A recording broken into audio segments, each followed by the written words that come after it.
this should be holding down a place in every textbook in the world in the future. And I'm going to read to you what I think is one of the most eloquently stated statements about what we have just been through and what we must all recognize is now the truth. And for those of you who've been watching the High Wire, this one's for you. Let this sink in. An opinion piece from a vaccinated Australian writer is what it's called.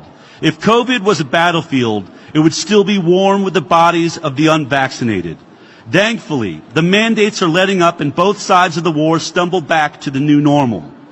The unvaccinated are the heroes of the last 2 years, as they allowed us all to have a control group in the great experiment and highlight the shortcomings of the COVID vaccines. The unvaccinated carry many battle scars and injuries, as they are the people we tried to mentally break.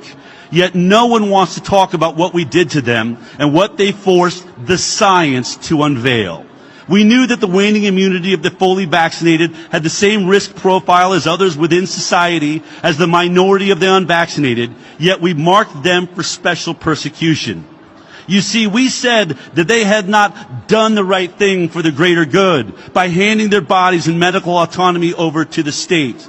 Many of the so-called health experts and political leaders in Australia admitted the goal was to make life almost unlivable for the unvaccinated, which was multiplied many times by the collective mob, with the fight taken into workplaces, friendships, and family gatherings. Today, the hard truth is none of it was justified as we took a quick slide from righteousness to absolute cruelty.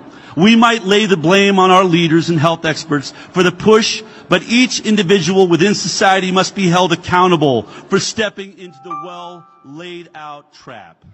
We did this despite knowing full well that principled opposition is priceless when it comes to what goes inside our bodies, and we let ourselves be tricked into believing that going into another ineffective lockdown would be the fault of the unvaccinated and not the fault of the toxic policy of ineffective vaccines. We took pleasure in scapegoating the unvaccinated because after months of engineered lockdowns by political leaders blinded by power, having someone to blame and turn to burn at the stake felt good.